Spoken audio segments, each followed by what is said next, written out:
Welcome back to Northwest Elite Spirit, the channel you come to train your mind, body, and spirit. I'm Coach Brian. If you haven't hit that subscribe button yet, do that now and make sure to ring the notification bell to stay up to date on all of my newest releases. This is The Art of Silence. This video stems from my last video, which is Your Mind Will Be Quiet, where I read the chapter Conceptual Saturation from the book Encounters with the Nagual, Conversations with Carlos Castaneda by Armando Torres. And I got a comment or a question on that video, how do we do this?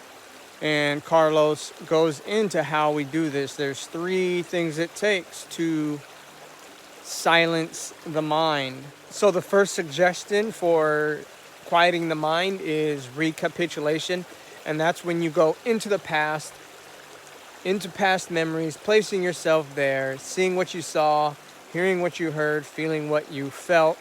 And as you breathe in, you're taking back your energy or your projections on the people around you. You're breathing in, and as you breathe out, you're releasing the projections that they have placed on you. And this frees up energy, which allows you to fight more or have more energy to silence the mind. But not only does it give you energy to fight or to have the energy to bring about that silence, it also, without effort, brings silence, because a lot of the things that you could say recapitulate, for instance, you want to go back to an old memory that's hurtful to you, and it's a memory that you tell the story over and over again already anyway, or you start thinking about it anyway, and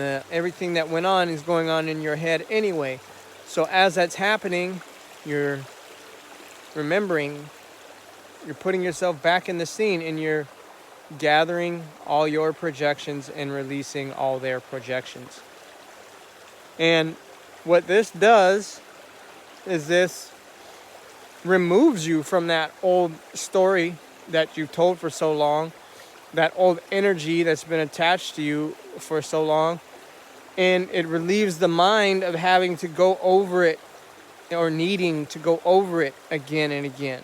And this also builds towards being able to keep projections now. Like if something's going on right now between you and I am more able to keep from projecting onto you. And I am more able to keep other people's projections off of me within the moment. And again, this silences the mind. I don't have to be doing any like social math or anything like that. I can just exist in the moment, be present, and see things for what they are.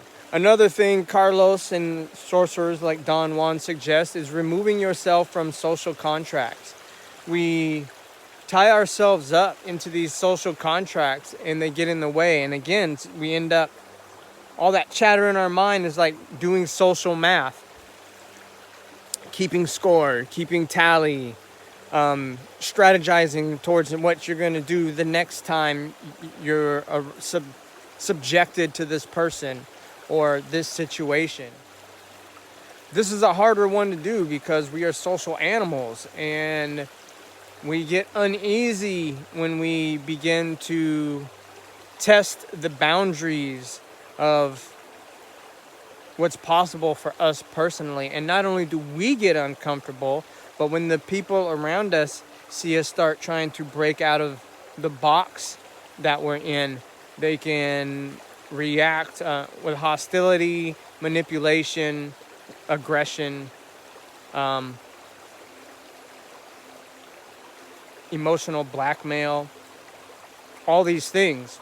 And Don Juan and Carlos suggest that that's where the fighter spirit comes in. The fighter spirit never gives up. It isn't necessarily a spirit of attacking or defending. It's the spirit of never giving up. And so since you want to quiet the mind, You have to understand that there's always going to be things vying for your attention, things wanting to be on your mind, and you have to again and again battle to not get attached to these things. And the third practice that they suggest is the art of not doing. Sometimes not doing means not doing. If normally you encounter a situation that would have you very amped up and anxiety ridden and moving, having to move, needing to do something, you can take that chance to do nothing at all, and that would be not doing. Or let's say there's a situation that normally you would react with anger, or again that anxiety, and rather than that, you wouldn't necessarily not do, you would just do something else. So not doing means not doing what you would normally do. And again, approaching recapitulation, breaking social contracts, and not doing like a warrior. Recapitulation, you may go back to a memory and start removing your energy from that memory and not being so attached to someone else's memory or energy that they had for that memory, but they're not ready to let that go yet. So they will want you to still be engaged in that memory, and you just have to again and again let it go. And that goes towards the social contract, right? The social contract would be normally that you talk it out, you hash it out, or you feel bad, or you feel good, or whatever. And rather than any of that, you break free and see everything clearly for what it is and handle things from there. And again, maybe normally you would stay attached and feel some sort of way about a memory that you and another person share. But now we're going to try not doing.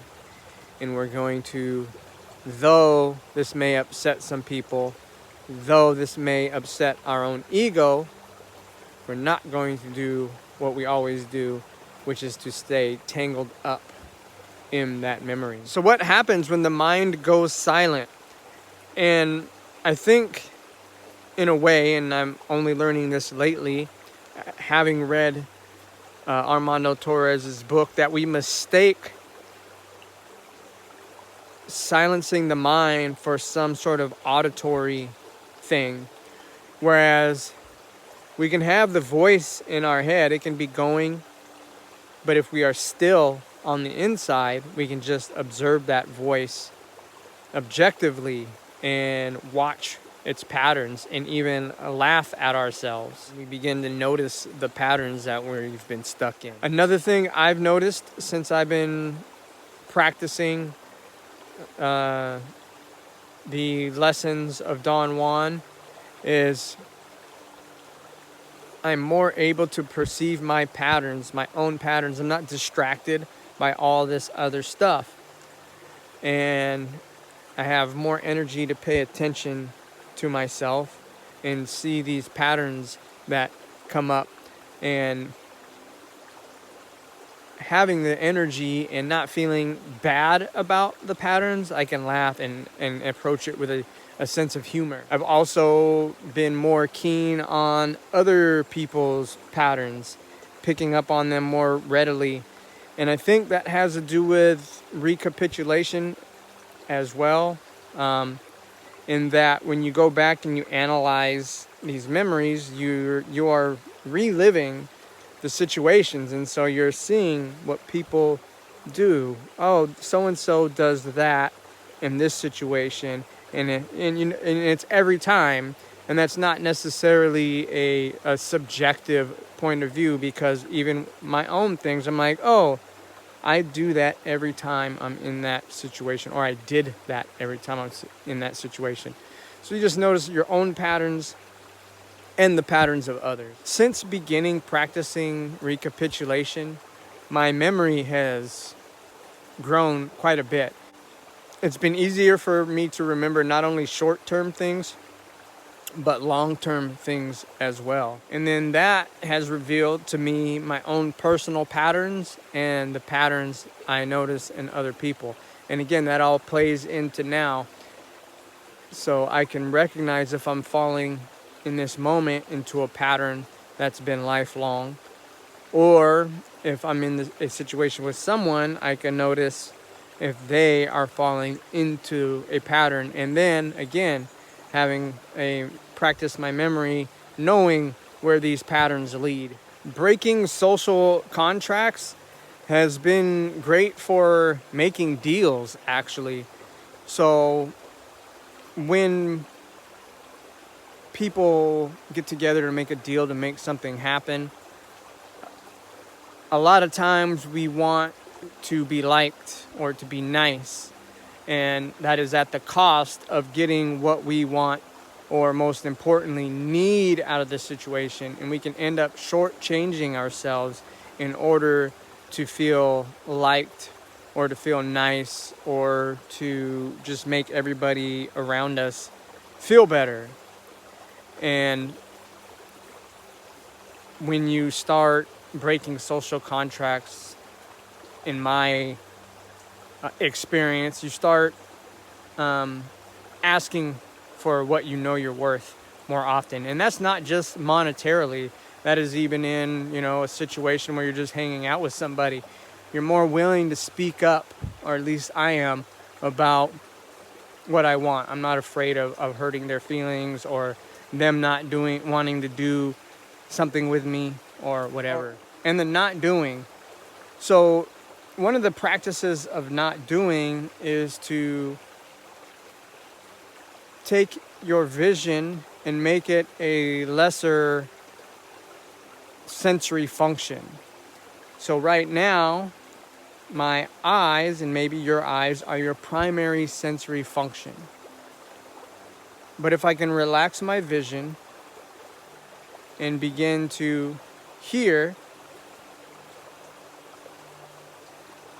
and let my hearing become my primary sense, that changes the way I feel. I feel like I do drop into another perception where I'm more alert in that way. The cool thing about that is that though you're relaxing your vision, you're not turning your vision off. So your eyes, and therefore your brain, are still taking in everything, and you're still able to operate within that arena, but having your ears as your primary function. And you can do it with your skin too. So it's kind of, there's like a little bit of a breeze coming through here, a little cold breeze coming up off the creek. And I can relax my eyes, I can relax my ears, and I can begin to feel my skin. And that would be not doing things as normal. And it begins to give you these different levels of perception, and you become more in tune in the environment you're in. And two things that have happened to me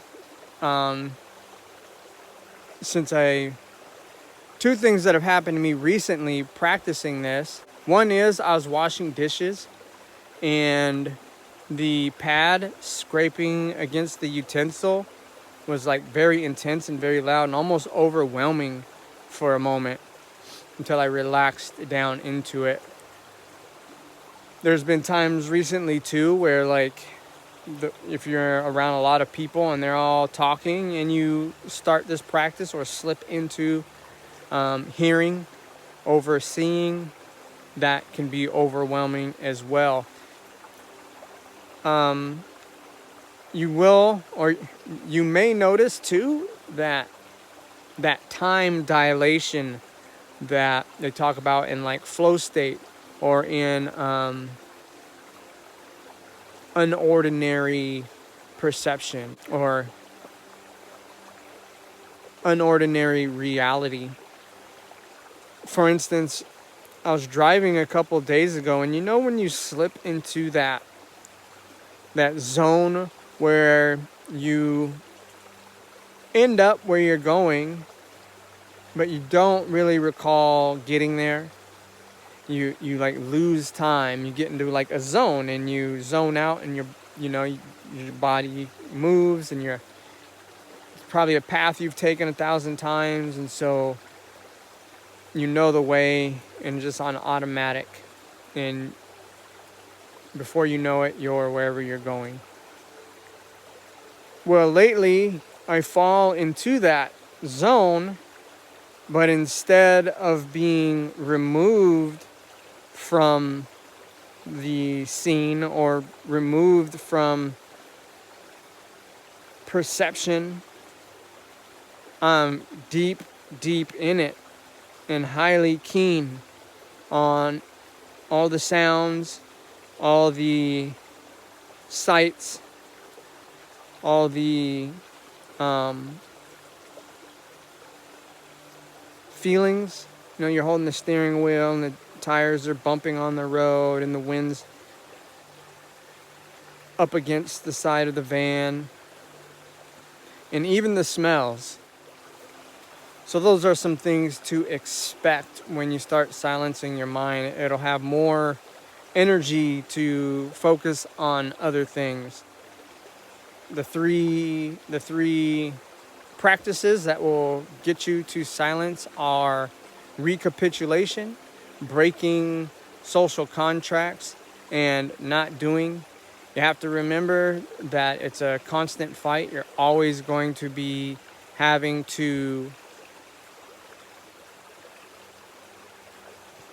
negate the energy of not only your past habits, but the social constructs around you. These three practices may put you in a state that can be overwhelming at first, but do not be overcome by the awe. Relax and try again. Once again, I'm Coach Brian with Northwest Elite Spirit, the channel you come to train your mind, body, and spirit.